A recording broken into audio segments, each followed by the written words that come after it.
Hello, everyone. I'm John Evans. Welcome to the debut episode for Season 2 of One-on-One. So glad you could join us. Our guest this week is Tony Silvagni. Tony is one of the best surfers in the world, ranked number 9 after the 2017 World Surf League's Longboard Tour. By the time he was in kindergarten, Tony was already starting to ride the waves off the coast of Carolina Beach.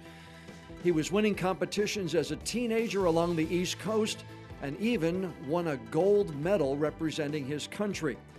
These days, Tony still competes around the world, and he also runs the Tony Silvagni Surf School, which is now 10 years old in Carolina Beach.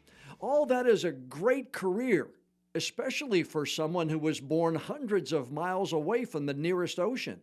Tell me about what you remember about Williamsport and moving from Williamsport to Curie Beach. I remember whenever I lived in Williamsport, Pennsylvania, that it was cold. There was snow, and it was actually a really cool place to grow up for my childhood years. And we lived in it on top of an antique building. And when we found Curie Beach from just visiting here, it was the best change that we could ever have, living by the ocean. Yeah. What brought you down here? Was it your father's business at the time, I think? Well, my dad's business, he saw that there was like a good increase on construction, and he does tile work for a living. So the move was to come down here to relocate, but also because we fell in love with just the ocean and the area of Curie Beach. We saw that it was a prospering area that could potentially have some good business in the future. Now, that was when you were, 7 years old you made the move?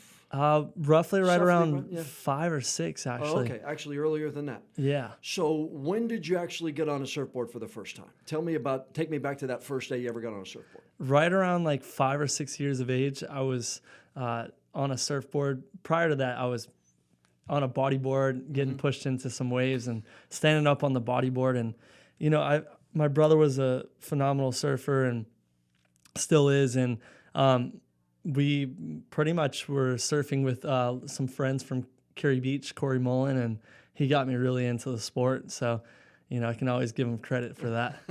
But you remember the first day you got up on a surfboard and the feeling that you had? Take me back to that. Oh, yeah, for sure. I was on a Ron John Surf Shop board, of all boards out there. I was riding on that. And I just remember standing up and just hooting and hollering and just so happy to be able to get up to my feet, because it's a thrill, for anybody that's learning to surf.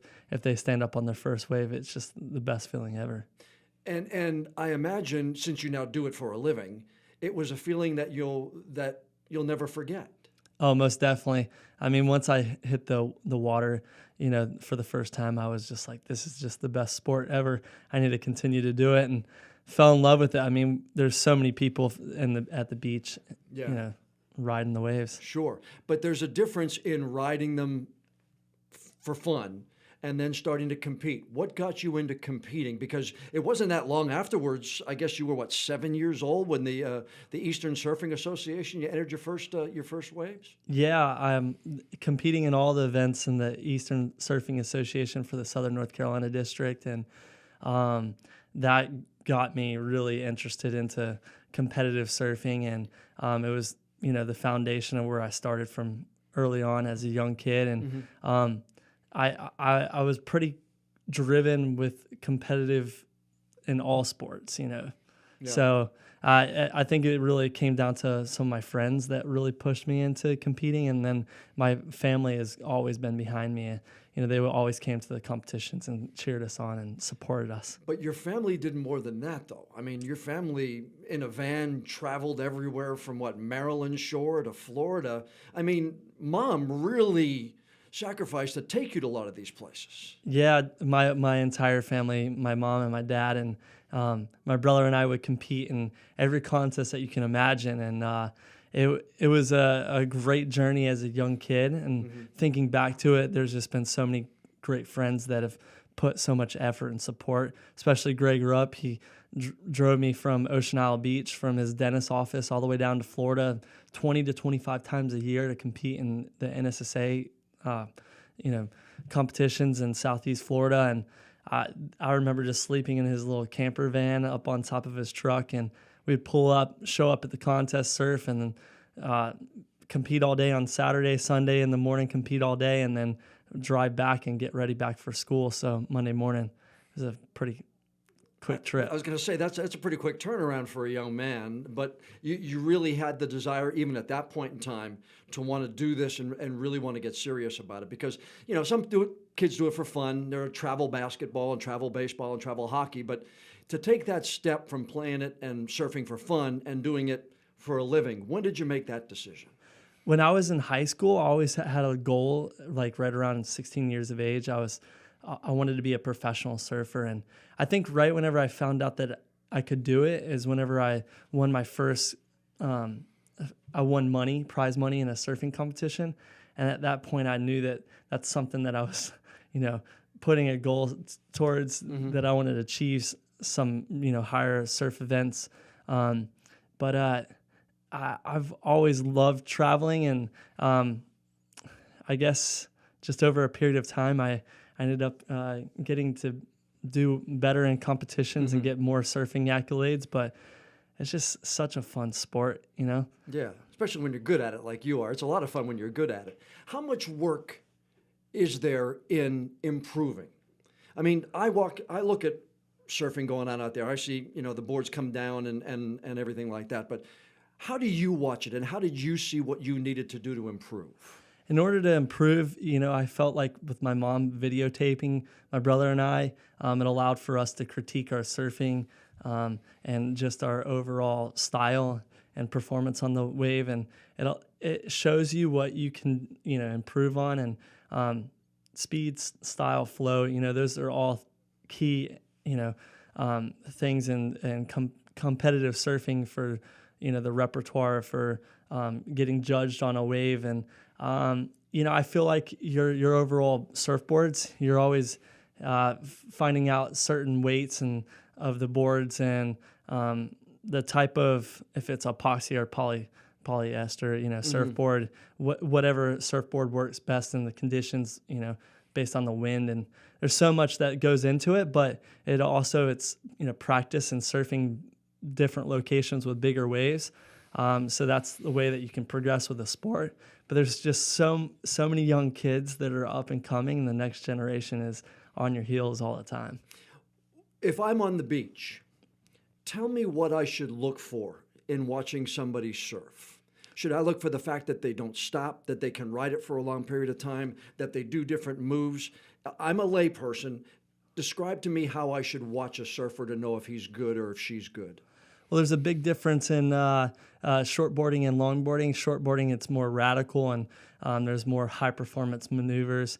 The progression with the sport, you know, you're looking at somebody that's doing some airs or some, you know, vertical maneuvers on the lip of the wave. Completing the wave just has a lot of flow and rhythm with the wave. That's, I guess that, and, you know, composed with good style and form on a wave. But with the longboarding, the difference is the cross-stepping and walking up to the nose of the surfboard and hanging 5 and putting 5 toes over the nose and 10 and, you know, completing your maneuvers. I think that's kind of really how you can differentiate somebody that's really a phenomenal surfer or somebody that's, you know, improving and trying to get better from putting those maneuvers together. Now, I tried to do some research and looked at so many of the things that so many of your titles here. Age 14, you won junior longboard, junior shortboard at the Mid-Atlantic Regionals. You won the Ron John Easter Surfing Festival in 2007. You know, when there's a surfing competition, do they have like different breakdowns and different contests you can enter at certain locations? How does that work? Those are some really cool results that you picked out too. Those are some big highlights of my life. Yeah. But there's all types of divisions that are in competition. So it's based on your age, and you can also surf in the open division, which is all ages and all skill levels. So, you know, that first competition, the Mid-Atlantic Regional Championships, that was, you know, a big career win for myself. You were 14 at the time. weren't you? Yeah, and it was actually a local Mid-Atlantic regional championship event at Hamlet Avenue. Mm-hmm. Yeah. And that's your backyard. Yeah, and Or front yard, as it were, right? Yeah, and it's a cool story because that's where I started my business, and I achieved an award for all 5 of those divisions of Hottest Wave Award, Open Shortboard, Junior Men Longboard, and Junior Men Shortboard. Yeah. And we won the tag team. And I think that's like one of the highest achievements that's happened in the ESA Mid-Atlantic Regional Championships. But I'm sure somebody's going to surpass me. But to me, I'm not knowing and being a layperson, I didn't know you could break down. There are different events inside one large surfing competition. Yeah, and I see there's so many the youth that are surfing up in some divisions because they want to be able to perform against some of their best, the surfers that they look up to, and right. It just helps them improve on their surfing level. When's the first time you went up against somebody that you admired or somebody that you looked up to and tried, maybe failed, and then came back again and were successful? Any of those kind of stories? Yeah, I'd have to throw my brother in the mix. Okay. Because we're both super competitive and we're at each other's toes. So whenever I surfed against him at the Ron John Easter Surf Festival down in Florida when he was in his prime, and he definitely took it to me. And the waves were big. I lost my board from way out, and he advanced on in the competition, and it was just a huge event with big names from all over the world. And then I've gotten him in other competitions, but that's what makes you strive even harder. Oh, sure. Yeah, you have to raise your level of expectation up to meet that other person, and if you don't, you're going to stagnate where you are. Most definitely. Yeah. Do you the ISA World Games in Panama in 2011? You won a gold medal. Yeah, it's that was the biggest achievement in my life so far. With the International Surfing Association, they have over multiple countries that compete, and they choose 8 surfers on the team. And it's based off of camaraderie, sportsmanship, overall performance, and drug-free. And I was chosen one of the 2 longboarders. The other longboarder was Taylor Jensen, who's now the 3-time world champion. Sure, yeah. So I had no expectations going into that event, and it was really cool because it reminded me of home. Not how the wave breaks is very similar, but the setup with the Bay Area, it's nothing comparable to Carolina Beach. So I got to surf against a lot of my role models, but that had to be, knowing that because your last 2 runs got you that title, did it not? Isn't that how it broke down? You had to score well in the last 2 runs? So the way that it works is, in order to advance on throughout the whole competition, you have to be in the top 2 from each heat. Mm-hmm. So there's multiple heats, and they have a loser round too as well. So you can lose once, but if you lose twice, you're out of the competition. Done. So, it starts from round of 64, which there could be 8 surfers. 4 surfers in one heat, and the top 2 advance from first and second to move on to the next round. So it gets harder and harder each round, or you can get set up with somebody in the earlier rounds that are, top surfers. When you're out there on the water, is there anything going, especially in a competition like that? Do you have an idea that, okay, I have to score 7.5, 7.9, 8.3? Is any of that in your mind? Or are you just out there, look, I'm going to take this wave and do the best I possibly can and let the scorers be what they may? Definitely patience is a key factor in finding the best waves, the largest waves. That's always in the back of your mind, and it puts pressure on the surfer, especially if they know that they have to achieve that type of a score of a 7.9 or 8.3. But you can't really predict what the wave is going to allow you to do. You just kind of get on the wave and you flow based on how that wave is going to perform with your repertoire of your maneuvers. I really enjoy hanging 10 and being in the pocket of the wave and mixing it up with both turns and nose rides. Yeah, so you have things that you can do based on if you get halfway through a wave and things are changing, you can go to this, and it's almost like ad-libbing, as it were, almost through the wave, right? Most definitely, but it's important to change it up and do different types of maneuvers because that you don't want it to be repetitive because the scoring potential could be a lot less. Yeah, you don't want to be boring or somebody who says, oh, I know he's going to do this. Predictable, I guess, is one thing you don't want to be when you get out there. Yeah, definitely. And I want to improve. I want to get better as a surfer. And, my goal this year is to stay strong and try and, muscle through the wintertime cold here and try and surf as much as I can, but also swim. I think that's important, to fine tune your muscles and to stay at your, highest performance. Now, you finished this year 9th, right? Good expectation, higher than you thought you would do, lower than you thought you would do. Coming off 2017, how do you look at this year?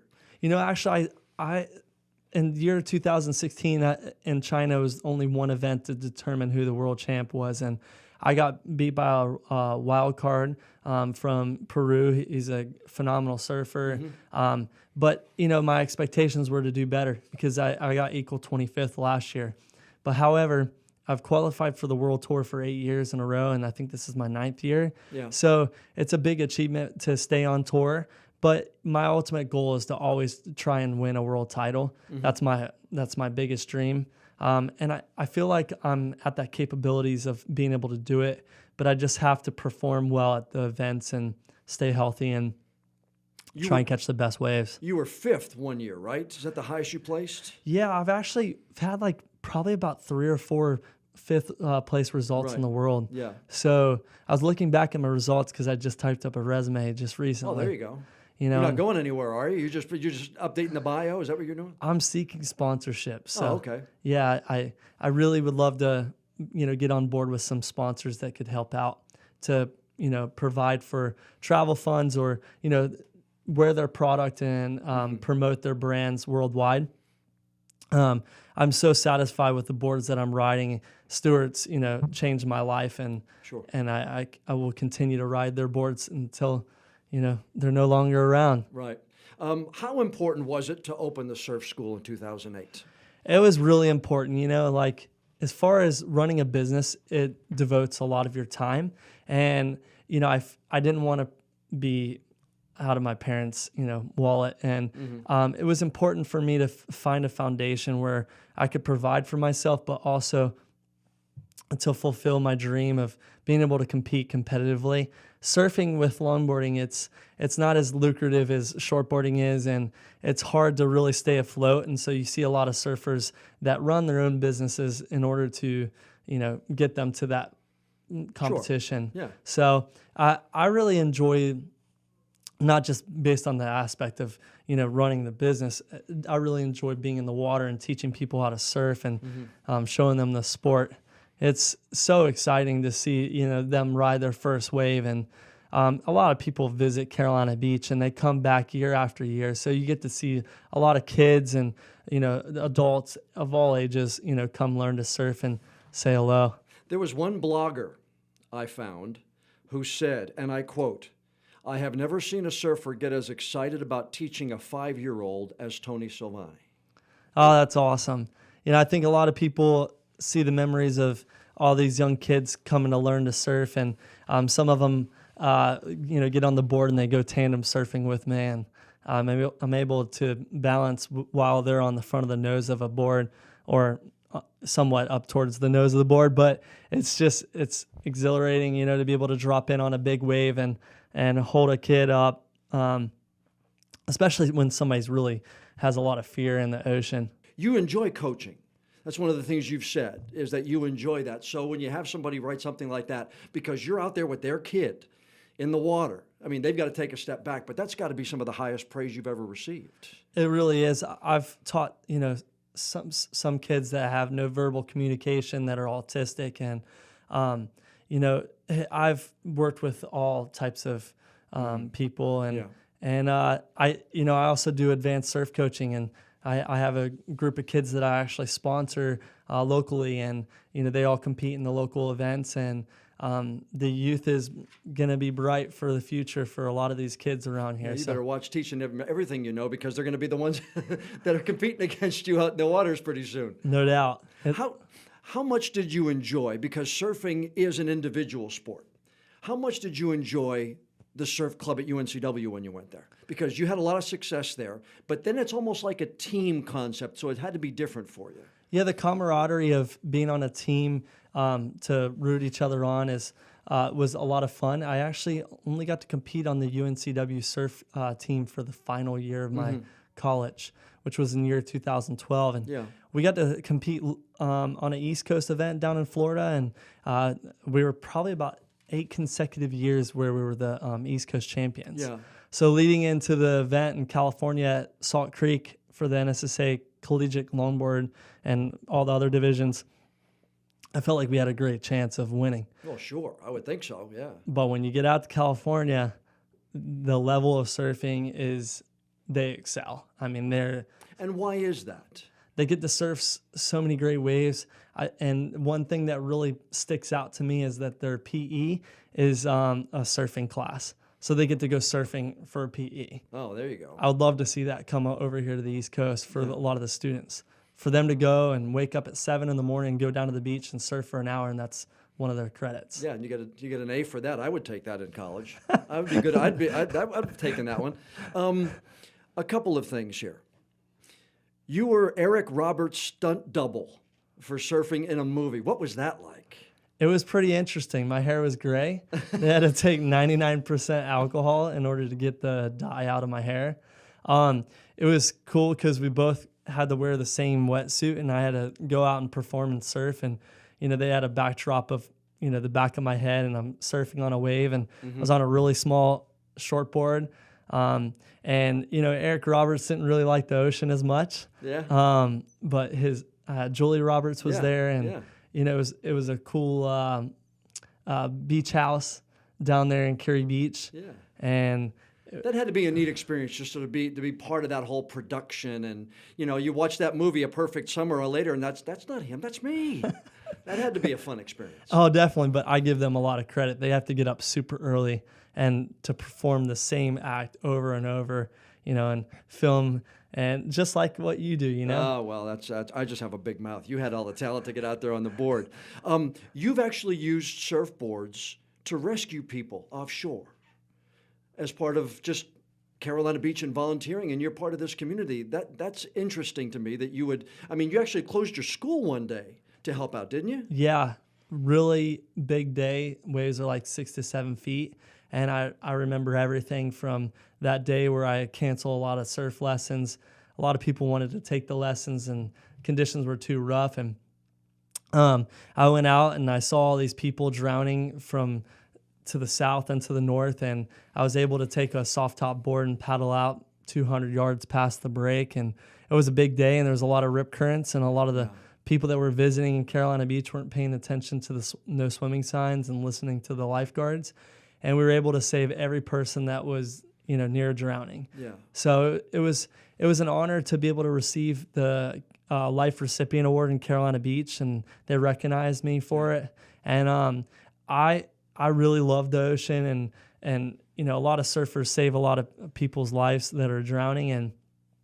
And one thing that we always do, we always try to support the lifeguards out there because we're there every day. Mm-hmm.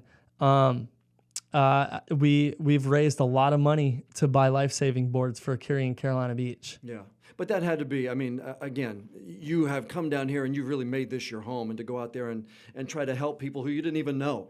And basically because, your business took a hit that day, but it was the better thing to do, was to go out there and save lives. Yeah, for sure. You can't put people out in overhead surf that's, 2 to 3 feet over your head. Yeah. So, in Hawaii, you taught surf lessons to President Obama's Secret Service agents. That was a real interesting experience. Tell me about that. Yeah, I had met them at a restaurant, and I was able to teach them surf lessons down at Diamond Head, and I brought them out surfing. I was able to get them up to their feet and riding some waves on the shallower inside area, and Yeah, I got a challenge coin for teaching them surf lessons, which was pretty cool. Yeah, you know? that's neat. I guess the president wasn't around at all to watch this, or just his No, guys? he was busy.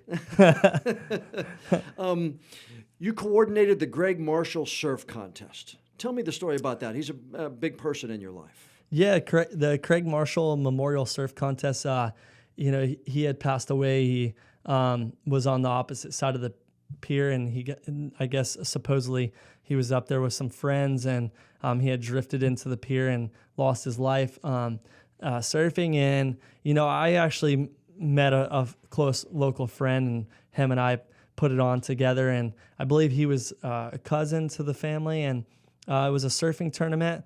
Took place in Topsail, raised a lot of money for it, and we were able to do a scholarship foundation. Yeah. And I'm pretty sure that his family's lives locally in the Topsail area, Hampstead area, and it's a legacy that continues to move forward towards that scholarship fund and loving memory of him. And you were also honored the Pipeline for a Cure, which is the one event that we did together for the Cystic Fibrosis Foundation.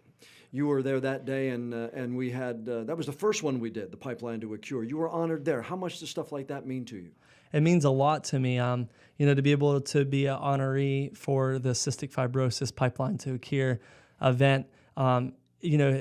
Some of the events take place during a lot of the surfing competitions that I compete in, so sometimes I'm not able to make it all the time. But with a close local friend, Michael McGowan, and many other people here that live locally that have cystic fibrosis, they're always trying to find a cure, and it's a great night to raise money and to support finding a cure. And surfing is so big there too, because it really helps out on the water. Many of the cystic fibrosis patients actually get out there, and it's good for them physically. Yeah, it alleviates a lot of the phlegm buildup, and the salt water is really good for them, and it allows for them to breathe a lot better. And it's an incredible foundation, but there's just so many people that are struggling with cystic fibrosis, and we hope to see something in the future.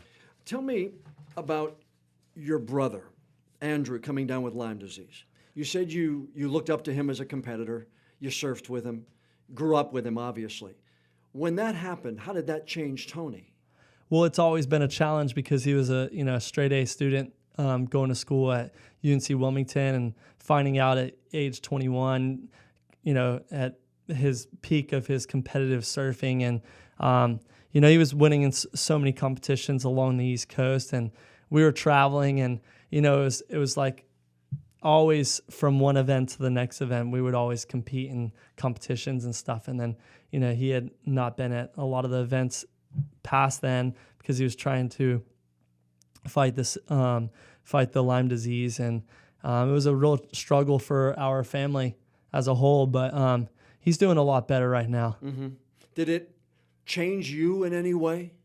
Yeah, it's made me more driven, and as far as working and trying to stay on task and stuff, and it's always a struggle. There's so many people that are finding out that they have Lyme disease, and if it becomes chronic, it's really difficult for you, and it can be arthritic and attack your central nervous system, and there's just so many co-infections that could be prolong your life. It would seem though that it would be because it's obvious that you two are close. It's obvious that you had a competition, but also a love as a brother, and just to see somebody like that be struck down in many ways had to be difficult to watch. Yeah, for sure. It takes a toll on your health, and it doesn't allow for you to do your daily routine, and your lifestyle is more of a burden at times because you're always sick and you're not feeling healthy. So yeah. The itinerant merchant story in Carolina Beach, that's kind of one time when there were some things said that I don't know if a lot of people realized what Tony Silvagni Surf School does for Carolina Beach. And there were some things said during that time that I thought were just a little bit tough on Tony Silvagni. What was it like for you? This has been the hardest year of my life. I haven't really talked much about it, but it's been... No, you haven't, and you talked a little bit, but that has to be tough. Yeah, it's been a real struggle, especially with the enterprise of being able to do a business and to fit your, livelihood. It was a real struggle trying to, get a permit approved, and there was a lot of family and friends and everyone there supporting me. But it also got to the media and the local news, and everyone has their own perspective on it, and I feel like I'm just trying to be a positive asset to Carolina Beach and run a business ethically and professionally. And, at times there's always, a hoop to get over. And so sometimes it's been really a hard struggle because, with the itinerant merchant, I've always had the itinerant merchant, but I had to find a business location that would fulfill the beach services permit that I was going for, and I received it, and I'm very thrilled, and I'm working hard. I worked almost every single day this whole entire summer, 7 days a week. Did you think it was unfair? Most definitely. It was a bit of a hurdle and a challenge, and some really nasty things were being said about me, and I want to be a positive role model and somebody that can, the youth can look up to. And it's not healthy to say bad things about people. I understand. As a human being, though, you've been in this community for going on 25 years now, surf school, volunteering, doing all this stuff, and then to see some of that kind of stuff, it just, to a lot of people, it just seemed really, really unfair to Tony Silvagni at that time. Yeah, it was definitely unfair. But moving forward, I hope that businesses can work together and treat everyone with respect. That's important, especially when people that are tourists that are coming to visit, they don't know anything about the local stuff, and They don't want to get involved. They want to just have a good time and enjoy their vacation that they've saved their money up to come and visit Carolina Beach. And Carolina Beach, there's so much business to go around for everybody. Right. It's a prospering area. There's a big increase on people moving to the Wilmington area. So I see a bright future for everybody. Yeah. So, talk to me about 2018. What's ahead? What do you want to do? When a calendar turns the page to the next year, do you set goals? Do you want to do certain things? What's ahead? I'm a very organized person, and it's one thing that I always set goals to achieve, and I put it on a piece of paper or a schedule, and I type it up, and I want to try and fulfill meeting that expectation. And I have a lot of big goals for 2018. One, I already told you that I wanted to try and stay strong and fit throughout the winter time, and that's important as you get older. Oh yeah, I got you right there. I'm right there with you. Oh, you're good. but also, try to make it to all the events, competing wise, and like I said, seeking sponsorships, and then I want to expand and have exponential growth of my business, but also be a very good customer service and driving people to come to our business. You do a lot on social media. What do you think what is your goal on social media? You do a lot with the surf school. You do a lot personally as well. Do you have a goal you try to set with that? Is that to really promote Tony, promote the business, or just have fun? It's to promote both, but also to have fun. It's a way of staying connected with your family and your friends worldwide. Social media can definitely take a lot of time out of your day. But, keeping everybody in the present and informing them where you're planning on going to compete next and where they can watch the contest live, and showcasing the products that are coming out, some promotional marketing material and anything that will allow for people to find your business and be a part of it. And also, my professional surfing career allows for people to follow that, and then it's cross-marketing towards my business. If there's one thing that surfing as a sport needs, what do you think it is? Does it need a network? Does it need more live events? Does it need What do you think it is so Tony Silvagni is not just a household name in Carolina Beach and Wilmington and North Carolina, but in more places around the world? It definitely needs more events to have on live feed. Definitely live webcast is important, but also taking a profile shot. And, the announcers did such a great job at the event, especially Sam Blakely. He was able to tell a lot about each surfer competing in the event. But I feel like more events are important, because if you don't perform well at one event and they determine based on one event for a world champion, it's going to be really tough for somebody to win. One event, one chance and done. Talk about pressure. We need more sponsorships. We need more financial backing in events. Live webcasts are very expensive in order to, showcase the world, showing the best top 32 surfers in the world competing. Yeah. But yeah, we definitely need more sponsors and more events. Well, here's hoping that 2018 is even better than some of these past years are. And again, I had to cut down on everything that you won here, or else I would have had a book right here on the table. But it was kind of fun to go through some of the high points in Tony Silvagni's career. And the best of luck in 2018. Thanks for coming in and being a part of the interview today. Thank you, John Evans. Honestly, everything that you picked out, had no idea what we were going to talk about today. So it's been a privilege and honor to be here and speaking with you at WECT Channel 6. And I really would like to thank you for all your time. Thank you, buddy. Appreciate it. Good to see you again, Tony. Thanks. Thanks a lot. Want to thank Tony Silvagni for coming in this week. And if you want to learn more about his career and his surf school, just go to surfschoolnc.com. Coming up next week, the My Turn, Your Turn guy. That's right. WECT General Manager Gary McNair will sit down with us. The guy that interviewed me, Marty Edelman, was the group vice president at the time. I said, "You want me on TV?" And he says, "Oh, you got to be. If you work for Raycom, all the general managers do editorials." I said, "But you don't want me on television." And he said, "If you're going to do this job, that you're going to have to do those." So I said, "Well, I like everything else about it except for that. I guess I'll suck it up and figure out a way." Once again, that's WECT General Manager Gary McNair next week on the podcast. If you know someone who you think would be a good interview for an upcoming episode, send me an email, jevans@wect.com.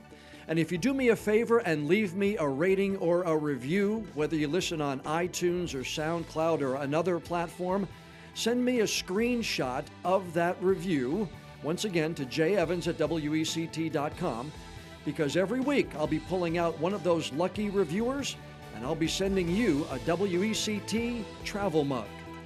I'm John Evans. Thanks for joining us for this episode of One on One.